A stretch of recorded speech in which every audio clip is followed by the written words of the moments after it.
नमस्कार दोस्तों, मैं एडवोकेट भास्कर त्रिपाठी आप लोगों का स्वागत करता हूं अपने इस चैनल में। तो आज हम लोग जो है कानून के अंतर्गत एक ऐसे एक्ट की बात करेंगे, एक ऐसे अधिनियम और कानून की बात करेंगे जो हम सबके जीवन में बहुत ही उपयोगी है। आज हम लोग साइबर लॉ के बारे में बात करेंगे। देखिए, इस समय वर्तमान समय में लगभग सभी व्यक्ति जो है इंटरनेट का उपयोग कर रहे हैं, मोबाइल का उपयोग कर रहे हैं, कंप्यूटर का उपयोग कर रहे हैं और जाने अनजाने में सभी लोगों से कोई ना कोई अपराध होने की संभावना रहती है।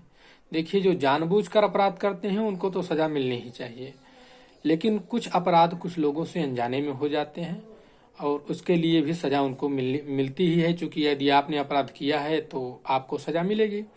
इसलिए मेरा ये उद्देश्य है कि आप सब लोगों को जो है कानून के बारे में जानकारी देकर आप सब लोगों को सजग करना। देखिए, साइबर अपराध जो है एक बहुत बड़ा अपराध है और इसमें सजा का भी बहुत बहुत कड़ी सजा का प्रावधान कर दिया गया है।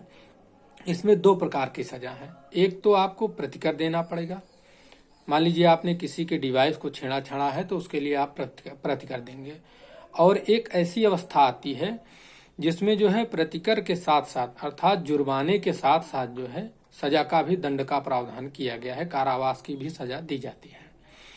प्रतिकर में है जिसे धारा 43 में दिया गया है कि बिना किसी के परमिशन के उसके कंप्यूटर को छेड़ना और उसमें जो है किसी प्रकार का नुकसान पहुंचाना। यदि आप से किसी व्यक्ति के कंप्यूटर में छेड़छाड़ हो जाती है तो आपको उसको प्रतिकर देना पड़ेगा। और दूसरा धारा 43 में दिया गया है, यदि किसी कंपनी को यह कर्तव्य है कि आपके डेटा को सुरक्षित रखें और वह उसकी सुरक्षा नहीं कर पाती है, डेटा लीक हो जाता है, तो उसका यह कर्तव्य है कि वो जिन व्यक्तियों को नुकसान हुआ है उनको प्रतिकर दे, अर्थात उनको कंपनसेशन दे। अब आगे देखते हैं जो कारावास दिया जाता है जिन अपराधों में। सबसे पहला है धारा 65 में। धारा 65 में यह बताया गया है किसी के कंप्यूटर को बिना परमिशन के बेईमानी और कपट के आशय से जो है यूज करना। देखिए, धारा 43 में दिया गया है कि बिना जो है परमिशन के यूज करना, उसमें बेईमानी और कपट की बात नहीं कही गई थी। लेकिन धारा 65 में ये बताया गया है कि यदि आप बेईमानी के आशय से उसका जो है कंप्यूटर या इंटरनेट डिवाइस यूज करते हैं और उसको कुछ नुकसान पहुंचाते हैं या उसके कंप्यूटर से किसी अन्य व्यक्ति को आप नुकसान पहुंचाते हैं, तब उसमें सजा दी जाएगी और वो सजा होगी 3 साल का जो है कारावास होगा और 5 लाख रुपए का जो है जुर्माना दिया जाएगा यदि किसी व्यक्ति द्वारा ऐसा अपराध किया जाता है। दूसरा है 66B में कहा गया है कि चुराया हुआ कंप्यूटर या डिवाइस आदि को यह जानते हुए खरीदना कि वह चुराया हुआ है। 66B में यह बताया गया है यदि किसी व्यक्ति द्वारा किसी ऐसे कंप्यूटर या इंटरनेट डिवाइस को खरीदा जाता है जिसको वह जानता है कि वह चुराया हुआ है तो उसको सजा दी जाएगी।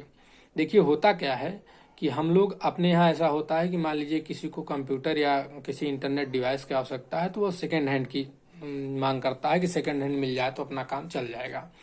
परंतु यह आपका कर्तव्य है कि आप देखिए वह कहीं चुराया हुआ तो नहीं है, क्योंकि 50,000 रुपए का चीज अगर आपको 20,000 में मिल रहा है तो कहीं ना कहीं कोई दिक्कत है, इसलिए जो है कम पैसे में मिल रहा है। तो ये आपका कर्तव्य है कि आप इसको पता लगाएं कि कहीं चुराया हुआ माल तो नहीं है।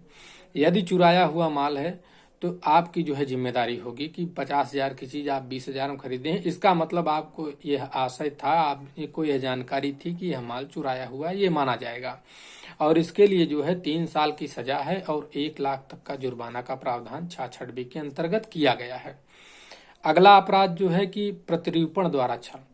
अर्थात होता क्या है कि देखिए, कभी कभार आप फेसबुक में देखिए तो कई लड़के जो है छल करने के आशय से लड़कियों के नाम से फेसबुक अकाउंट बनाते हैं और जो है छल करते हैं, पैसे की मांग करते हैं किसी प्रकार की, या कई लोग किसी अधिकारियों की जो है फेसबुक अकाउंट बनाते हैं और उससे जो है छल करते हैं। तो ऐसे व्यक्ति के लिए भी प्रावधान किया गया है कि यदि ऐसा कोई व्यक्ति होता है जो दूसरे के नाम से अकाउंट बनाता है और छल करने के आशय से वह अकाउंट बनाता है, किसी को परेशान करता है, तो उसके लिए जो है 3 साल की सजा है और 2 लाख का जुर्माना है। और अगला अपराध जो है निजता का उल्लंघन, अर्थात आपकी प्राइवेसी का जब उल्लंघन किसी के द्वारा किया जाता है तो उसके लिए भी प्रावधान इसमें दंड का किया गया है 66A के अंतर्गत। प्राइवेसी का मतलब है ये सभी व्यक्तियों को जो है मौलिक अधिकार में ये भी बताया गया है कॉन्स्टिट्यूशन के अंतर्गत, भारतीय संविधान के अंतर्गत, कि यह आपका अनुच्छेद 21 के अंतर्गत मौलिक अधिकार है कि आप अपनी निजता को, आप अपनी प्राइवेसी को बनाए रखें तथा गरिमामय जीवन आप जिएं।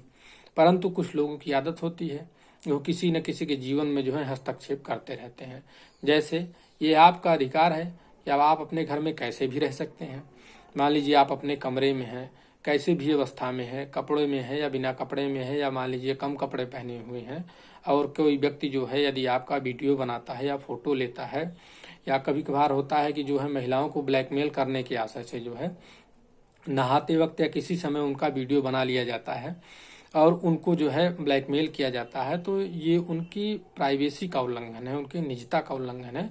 इसके बारे में दंड का प्रावधान किया गया है कि जो व्यक्ति ऐसा करेगा वो 3 साल की सजा और 2 लाख रुपए जुर्माना भरेगा, उसको यह दंड दिया जाएगा।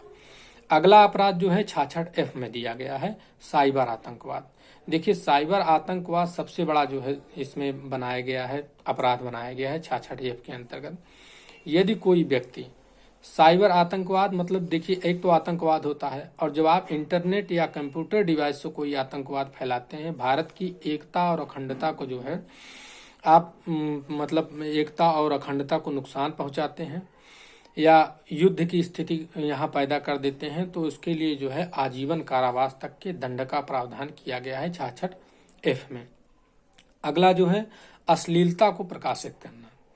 आप देखिए तो कभी कभार फेसबुक में ऐसे अश्लील वीडियो, अश्लील मैसेज या अश्लील कहानियां आ जाती हैं या फेसबुक में आ जाती हैं, तो इसके लिए भी दंड का प्रावधान साइबर अपराध के अंतर्गत किया गया है। इसमें प्रथम बार यदि कोई ऐसी अश्लीलता करता है या अश्लील वीडियो फोटो डालता है तो 3 साल के लिए सजा है और 5 लाख रुपए जुर्माना है।